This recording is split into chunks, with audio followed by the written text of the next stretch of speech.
trained in aerial combat in Las Vegas, Nevada, and for a 1 month aerial combat on a two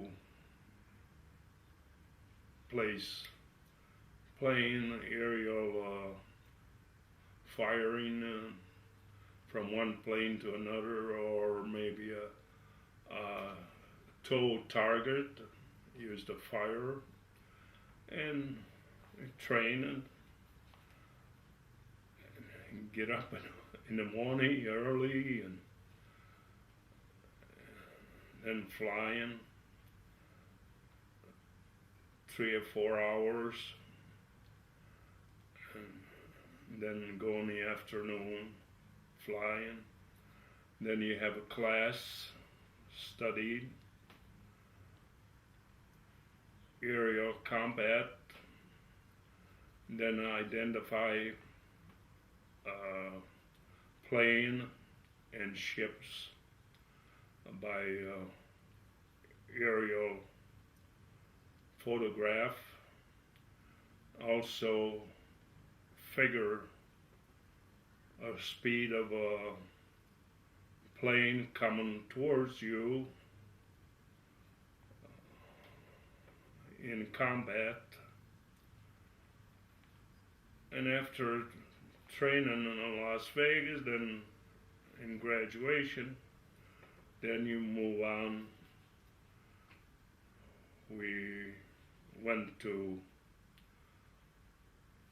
Tucson, Arizona. There we train on a B-24,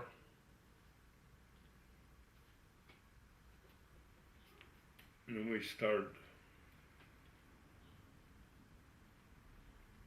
have 4 hour training mission flying, and then also have some class to study,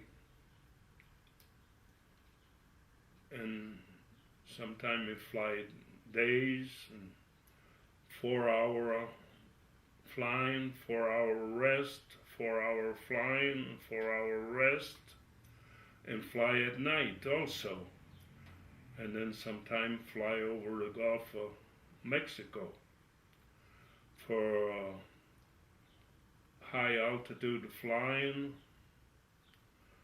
sometime flying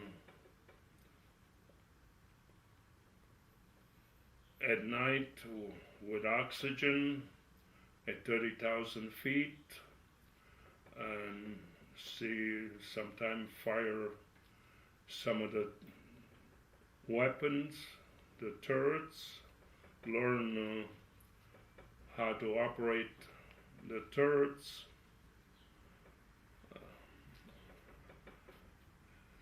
Then after graduate from there, then you start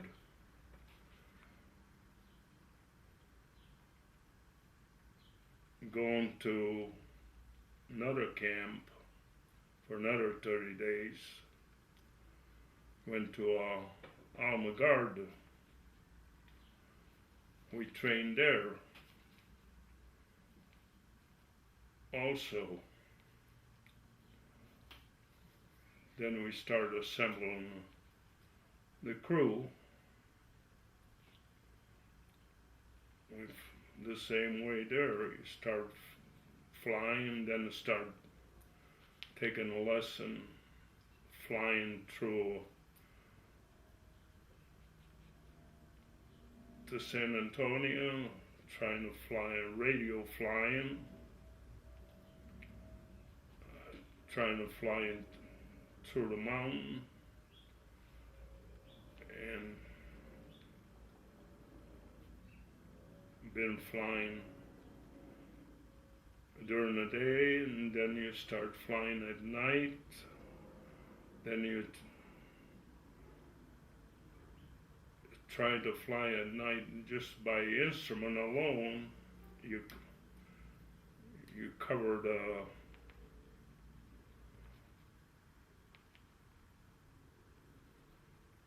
the windshield. You cover the cockpit completely dark, and you fly by instrument only until you get proficient in flying by instrument. So that's another part of the training. And from there, you start going to the white sand in New Mexico and start dropping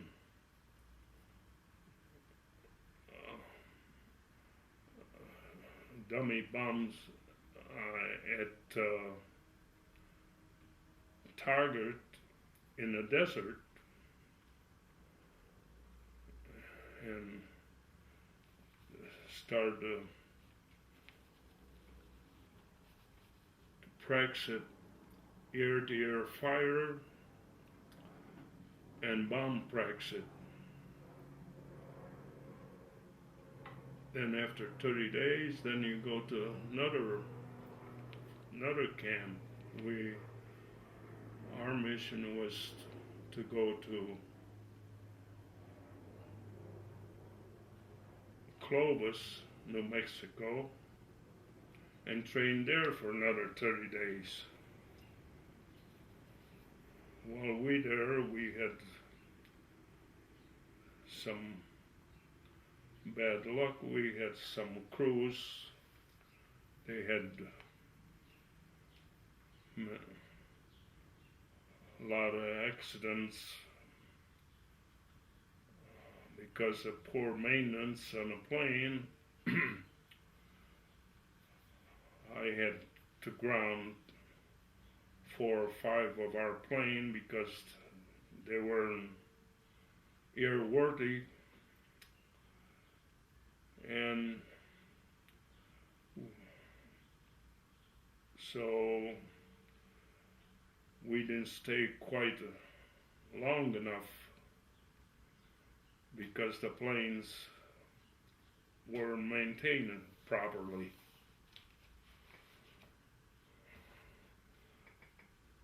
So then after we left there, we had 2 weeks leave, and then we went and picked up our plane. We had to go to Topeka, Kansas to pick up our plane for overseas. But then after you pick the plane up at Topeka, then you go to California, Sacramento, to turn that plane over to the factory so they can check it over before you go overseas.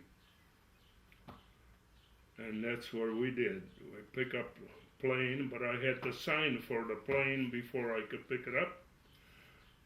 I had to sign. The plane cost, at that time, a B-24, which they called a Liberator, $250,000, and I was responsible for. I had to sign my name to it.